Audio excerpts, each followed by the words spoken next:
Welcome back to the Crochet Credo. So it's my friends at Yarnspirations.com. Today I'm going to show you a variation of this. So if you've seen the bead stitch blanket, this is not the same thing I'm about to show you.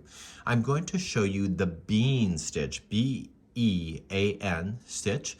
Now some people, when they do the bead stitch, they hang up their hook and they have a hard time with it because it may be tight. So a member exclusive just responded and said this bead stitch is really hard for her. So I wondered maybe I should have also showed you the bean stitch. So I'm going to show you the same combination, the same stitch counts, but substitute the bead stitch for the bean stitch, and that's coming up right now. So let's begin this pattern. So the stitch counts don't change, and it's either chaining of 96, I'm just using some locally spun yarn here, or if you'd like to change the size and the hook or the yarn, it's in multiples of 2. So 1, 2, 1, 2, 1, 2, 1, 2, 1, 2. So do a chain that you would like to do, and then I'll show you row number 1. In row number 1, you're going to skip to the third chain from the hook. If you're using the burnout blanket, make sure that when you do that, when you go to do half double crochet, that you get 2 strands of the chain on top of the hook and just one at the base, because it'll make a difference on how it looks. So you're going to pull through and then pull through all 3. So the chain that you just jumped over, it doesn't count as a stitch, it's just a builder, and then you're just going to continue to half double crochet yourself all the way across. So please half double crochet across your chain. So you're going to get all the way to the end, you're just going to go into your last stitch and you're good to go. So now you turn your work and let's begin row number 2. So let's show you row 2, and you're going to chain up 2, doesn't count as anything, and in the very first one you're going to double crochet in. Okay, so that's normal. To start then the remaining of the row, you're going to double crochet in the next. I'm going to demonstrate to you what the bead stitch is, and you can determine if the bean stitch or the bead is better for you. So to do the bead stitch, you are just going to wrap the hook and going in around the post, pull through, and then wrap around the post and through, and do it one more time. So you end up with 7 loops. And to finish this off, you're going to yarn over and pull through all of the loops but the final. And this is where people get hung up on it tangling. And then you pull through the final 2. So that's a bead stitch, but today's video is about the bean stitch. So let's reverse back out. And here's the bean stitch. So what you would like to do is just go around the post first. So don't wrap it, just go around the post and pull through. And then do the other 2 just like you would have done the bean. So wrap in around the post and in, and then wrap in around the post and in.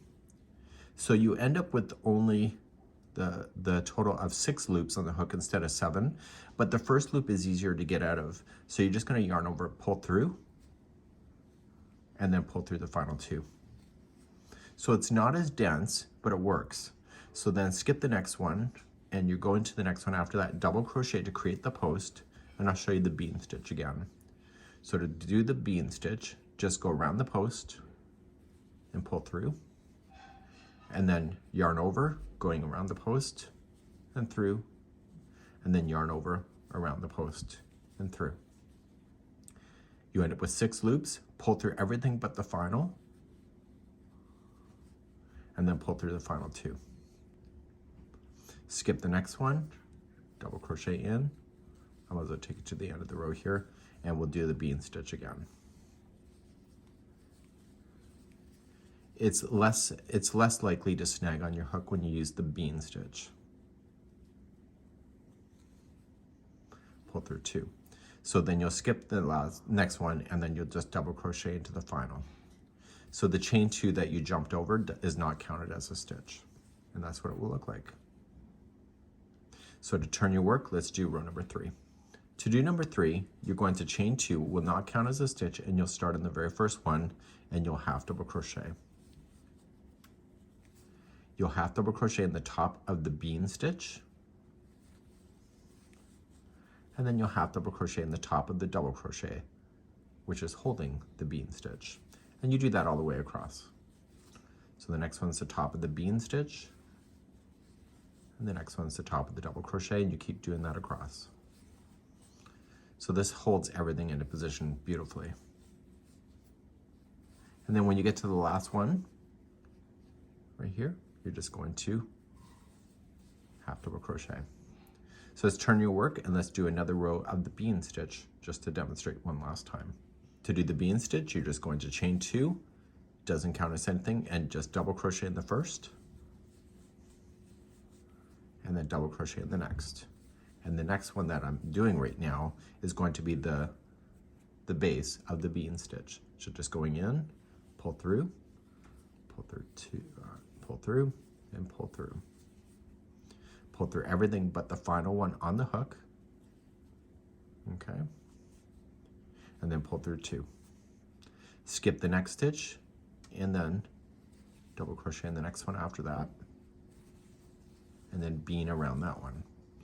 So going in, pull through. So instead of wrapping and going through the first time, just going in and around like that, it just makes it easier to get the hook out. And that's something that you can decide if it works for you. So skip the next, foundation is in the next.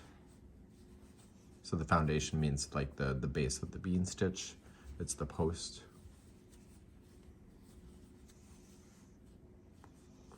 And then you skip the next one and you double crochet into the end. So then you'll just turn your work and you'll do your half double crochet across, and you just keep going back and forth, and you finish on a half double crochet row. And the blanket is a total, you want to go 60 inches in the height, and if you want to add the tassels you can. So this is a great alternative from doing the bean stitch to instead of using the bead stitch as it says in the pattern. You decide what works for you. You are the artist at the end of the day.